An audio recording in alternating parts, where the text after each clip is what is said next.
Hello বন্ধুরা, কেমন আছেন সবাই? সিম্পলি আবান্তিকার নতুন একটি ভ্লগে আপনাদের স্বাগত জানাই। আমেরিকা, স্বপ্নের দেশ আমেরিকা, ওয়ার্ল্ডের লার্জেস্ট ইকোনমি আমেরিকা। প্রত্যেক বছর দুই বাংলা থেকে বহু মানুষ আমেরিকায় আসেন কর্মসূত্রে। তা সে বিভিন্ন কারণেই হতে পারে, যেমন ধরুন আমেরিকার বিশাল বড় জব মার্কেট, আমেরিকার ওয়ার্ক কালচার, আমেরিকার স্যালারি, আমেরিকার টেকনোলজি, এছাড়াও আরও বিভিন্ন কারণে বহু মানুষের স্বপ্ন থাকে কর্মসূত্রে আমেরিকায় পাড়ি জমানো। কিন্তু আমেরিকাতে চাকরি পাবো আমরা কিভাবে? আমেরিকার জব মার্কেট কিরকম? সেসব নিয়ে আজকে আমি আবান্তিকা হাজির হয়েছি আপনাদের সাথে।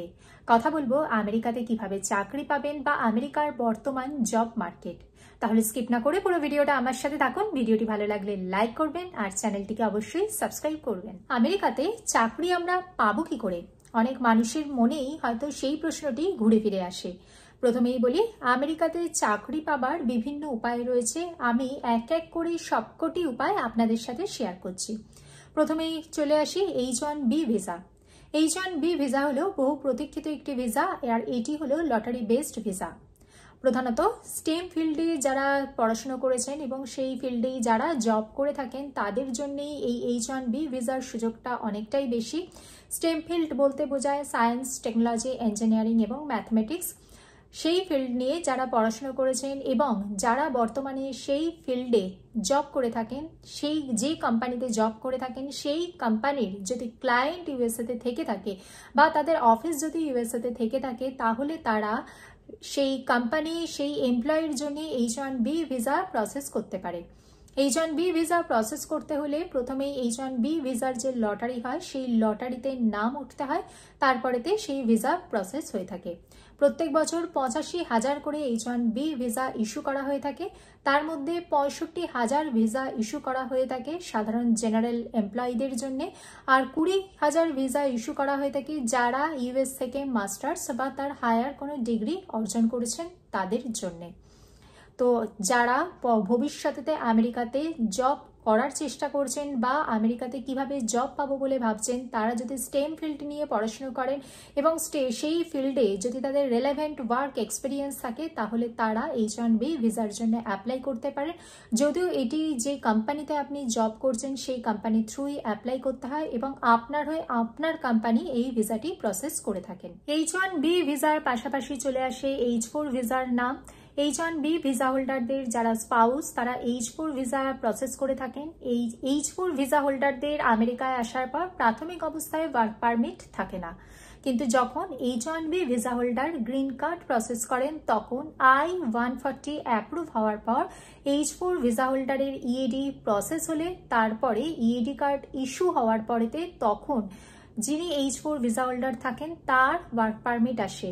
তাহলে আপনারা যদি কোনো H-1B ভিসা হোল্ডারের সাথে বিবাহ বন্ধনে আবদ্ধ হয়ে থাকেন কোনো স্পাউস, তাহলে সেই স্পাউসের প্রাথমিক অবস্থায় ওয়ার্ক পারমিট না থাকলেও কয়েক বছর আমেরিকাতে থাকার পর H-1B ভিসা হোল্ডারদের গ্রিন কার্ড প্রসেসের I-140 অ্যাপ্রুভ হওয়ার পর H-4 ভিসা হোল্ডারদের ইএডি অ্যাপ্রুভ হলে তখন তার কিন্তু ওয়ার্ক পারমিট আসে।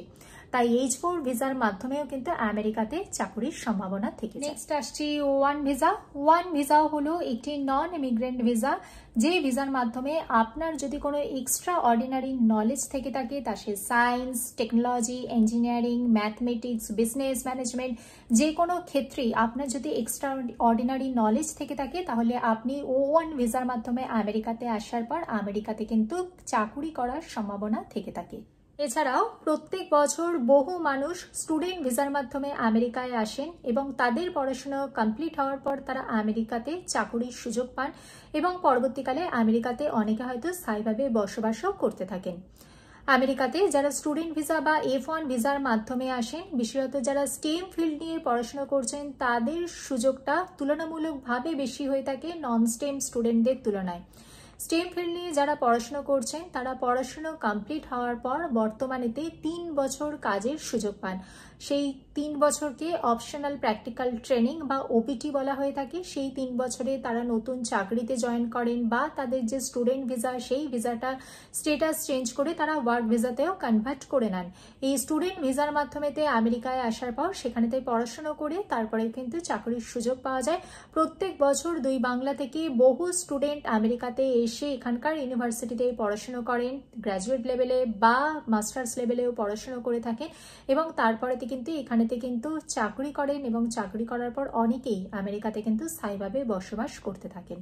এতক্ষণ আমি আপনাদের সামনে শেয়ার করছিলাম যাদের কোয়ালিফিকেশন একটু বেশি বা যারা স্টুডেন্ট ভিসার মাধ্যমে আমেরিকায় আসছেন বা যারা টেকনোলজি, আইটি বা ফিনান্স এই সমস্ত স্পেশালিস্ট ক্ষেত্রে নিয়ে যারা পড়াশুনো করেছেন তাদের কথা ভেবে। বর্তমানেতে আমি আপনাদের সাথে শেয়ার করছি এমন কিছু ভিসা ক্যাটাগরি রয়েছে বা এমন কিছু জব রয়েছে যেগুলো কিন্তু আপনারা কিন্তু দেশ থেকেই কিন্তু অ্যাপ্লাই করতে পারেন। তার জন্য আপনারা লিঙ্কডইন প্রোফাইল ক্রিয়েট করতে পারেন বা simplyhire.com এর মাধ্যমে কিন্তু আপনারা অনেক জবের অফার পেতে পারেন। এছাড়াও বিভিন্ন ধরনের ডিপ্লোমা কোর্স রয়েছে, সেই কোর্সগুলোতে আপনারা জয়েন করতে পারেন। ডিপ্লোমা কোর্স সাধারণত 6 মাস থেকে 1 বছর পর্যন্ত হয়ে থাকে।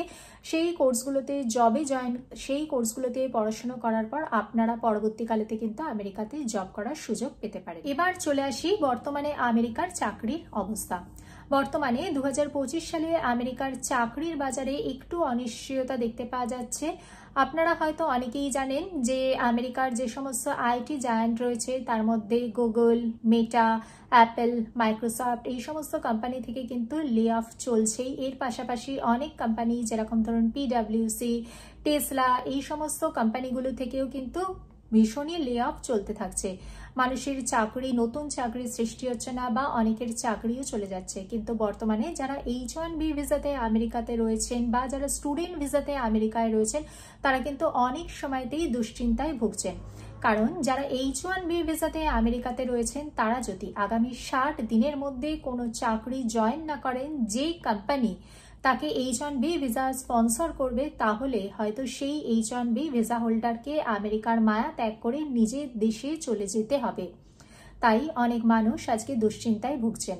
আবার এমন অনেক স্টুডেন্ট রয়েছেন যারা হয়তো অর্থনৈতিকভাবে অতটা সক্ষম নন, তারা আমেরিকায় আসার পর বিভিন্ন ক্যাশ জব করতেন বা বিভিন্ন পার্ট টাইম জব করতেন। কিন্তু আমেরিকাতে সাধারণত স্টুডেন্টদের পার্ট টাইম জবের উপরেতে রেস্ট্রিকশন রয়েছে এবং ক্যাশ জব করাও কিন্তু আইনত বারণ রয়েছে। কিন্তু তারা তার সত্ত্বেও বিভিন্ন ধরনের এই সমস্ত জবে ইনভলভড থাকতেন এবং তারা আজকে সেই সমস্ত জব করতে পারছেন না এবং ভবিষ্যতে তারা কতটা চাকরি পাবেন সেই ব্যাপারেও কিন্তু তারা অনেক সময়তেই দুশ্চিন্তায় ভুগতে থাকছেন।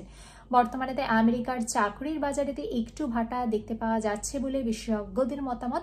এই ভিডিওর মাধ্যমে আমি আমার ব্যক্তিগত মতামত আপনাদের সাথে শেয়ার করলাম। ব্যক্তিবিশেষে এই মতামত অবশ্যই ভিন্ন হতে পারে।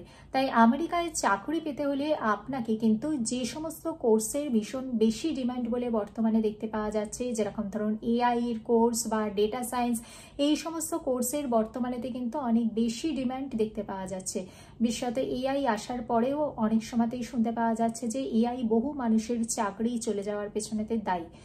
তার জন্য এআই নির্ভর কোনো কোর্স বা আপনি ডেটা সায়েন্স রিলেটেড যদি কোনো কোর্স করতে পারেন তাহলে হয়তো ভবিষ্যতে আপনার চাকরি পাওয়ার সম্ভাবনাটা অনেকটাই বেড়ে যাবে।